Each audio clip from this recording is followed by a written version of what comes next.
想點樣打法你呢場波？嗱，講下打法啦。諗唔到新規矩，我諗照舊規矩啦，15個紅波，2、3、4、5、6、7。正式比賽。嗯。係黃生，你點諗啊？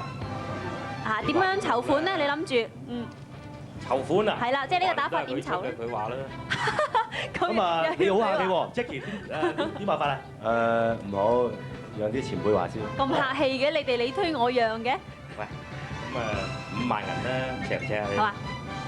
好，5萬一個。好啊，多謝晒兩位先。換句説話講咧，就係邊位輸咗咧，就捐5萬蚊出嚟做善款嘅。咁啊，多謝晒你哋咯。多謝。咁啊，另外我知道仲有1000蚊到㗎。係啊，正話有2位副主席。咁你哋要打醒精神啦，好嘛？咁啊，祝兩位好運先。咁啊，未打前咧要揀先後喎。係喎。不如我做下公證啊，暫時。公字嚇，咁我就你哋估啦。哇！你話睇咗㗎啦已經。公啊，公。啊，黃生要公嘅。哦。字話先。好啦，咁啊即係阿成龍打先。好啊，咁黃生打啊後。呢一場咧世紀戰即將要開始，大家千祈唔好走慢。成龍一開波已經打散咗幾個紅波啦，但係話我就唔係太熟嘅呢個台波，只不過正話咧喺練習嘅時候咧，我就見到咧佢哋兩個似乎啲技術咧都有少少嘅不分上下嘅喎。係啊，我知佢兩位咧成日都係牙較戰，咁啊成日都係誤波嘅啫，所以今日呢一場咁嘅超級大戰咧，鹿死誰手咧仲未知道嘅。冇錯啦，嗱，有人已經開咗一球啦噃。呢個都係機會嚟㗎。嚇入尾入袋尾。Jackie 有冇辦法攞到分啊？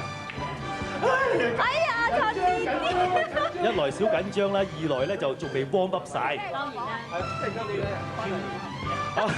阿黃龍話咧就 Jackie 騰 Q 喎。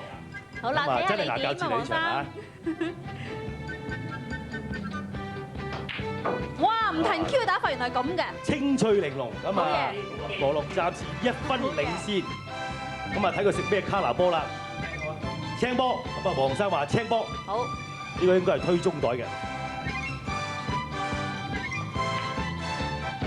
似乎有啦，好定喎，黃生打得好嘢喎。慢流落袋，咁啊，好嘢，暫時攞到4分領先嘅，繼續努力啊！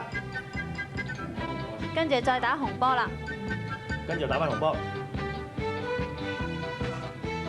似乎呢 Q 波就應該 set Q 噶啦，冇錯啦。搏唔到就黃生話唔係 set Q 啊，幾客氣。好啦 ，Jackie 睇你啦。呢個餐市都係唔多大。嗱，黃生你想影響人嘅話，喺度撩撩下咁。哇！呢個波咧，如果係唔 kiss 嘅話咧，就可能會入中袋都未定嘅喎。我啱啱到嘅未喎。係冇錯，我知道係啊。所以咧，遲你咧就呢個弊處。一陣間你就知道。黃生好早嚟咗練波㗎啦。考慮。喂，照咁睇好似。